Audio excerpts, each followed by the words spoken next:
Okay, good morning Year 7, good morning Year 8, good morning Year 9. Just letting a few more people in. I think most people are joining us now. I can see you over there on my screen. Lovely to see you. I'm going to start as we always start, just a reminder about all our safety measures. So remember, the middle expectation, if you like, or the second expectation is to be respectful and safe. And certainly at the moment, being safe involves all of the following. So don't come into school if you've got coronavirus or any of the symptoms or anyone in your household has.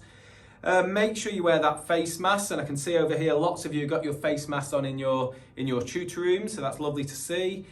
Keep washing your hands, keep using the tissues, and maintain that social distance wherever possible. Keeping to the one-way system, keeping out of the teacher zone, as shown by that tape, and wearing your PE kit and all of those things. And keep up as well, for those of you that have got consent, keep up with that twice weekly testing. We need to keep doing that, and let's hope there's no positives, but if there are, make sure you email into covid@lethbridgehigh.com. Okay, so those are the usual announcements. All right, on to this week's assembly then. So I'm currently reading a book, and it's all about the Labour government who came into power in 1997. It's by Andrew Rawnsley, and it's called Servants of the People. Now, this might not be your thing, but actually I really enjoy mid to late 90s politics and culture. It's kind of my thing, and it was when I was growing up, it's when I was doing my GCSEs and my A-levels. So you might not be interested in it, but I certainly am. There's lots of interesting things that went on during that time in history. Now, one of the important characters or players during that time in history is Alistair Campbell. And he was a big part of the 1997 Labour government. He was the press officer, but he was also at the centre of lots of decision making. And reading the book I'm currently reading has reminded me that I read a book by Alistair Campbell a few years ago, and it's called Winners. Now, in Winners, he describes how successful people like Anton Deck, Sir Alex Ferguson, Steve Jobs, Claire Balding, Mariah Carey, and many, many more. He says that they aren't just successful by luck, but they plan to be successful, and they plan how they're going to achieve their aim or their objective of being successful, whatever that means in their field. And he says that although they have many different means, Campbell argues that broadly they all follow a similar kind of toolkit in their thinking and in their planning. He argues that to be successful in anything, you need to have an objective, a strategy, and tactics. So the objective is the big picture. It's the where do you want to go? Where do you want to get to? The strategy is how are you going to get there? And the tactics, what are you going to do to get there? Campbell describes how the Labour Party, when they were planning the general election and trying to get into Parliament, trying to get Tony Blair as a Prime Minister in 1997, it had been 18 years since a Labour government, and they came up with an objective, which was pretty simple really, to win the election. So that's what they were trying to do. Their strategy, again, was very simple. They came up with a slogan, New Labour, New Britain.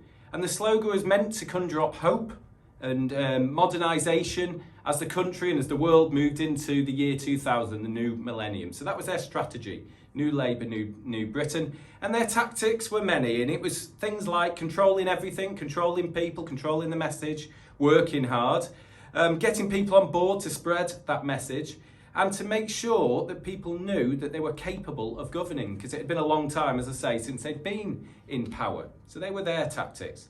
Now it got me to thinking about what are we doing in school? What's our objective in school? So our objective in school is to provide you with the highest quality of education and experience possible. And how are we going to do that? So what's our strategy? So our strategy, again, is pretty simple really. We've got a drive for you to be personally and academically happy. So for personal and academic happiness. And what are our tactics? What do we do to try and get there? Well, we try to create an environment when you're happy and safe. We're trying to create a culture where you enjoy and achieve excellence whilst with us. And we're trying to provide the opportunity for you to maximise your academic potential, so you leave with the best results for you possible, and that when you do leave, you're ready to thrive and flourish in all you do next, wherever that may be. Now, other tactics include, so you've all got a tutor, you've got a year leader, we've got a senior leadership team, you've got subject leaders, you've got all members of staff who are here to listen to you, and they will listen to you. Another tactic is that we provide, hopefully, interesting and a varied curriculum designed to develop your knowledge and skills, your character and your creativity and imagination that you've probably heard me say a lot about. Hopefully, we prepare you for exams and assessments so you can be successful when those exams eventually come.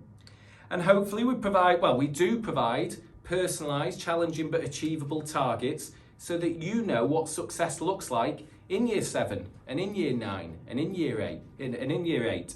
And eventually you'll know what successful looks like when you get to the end of year 11.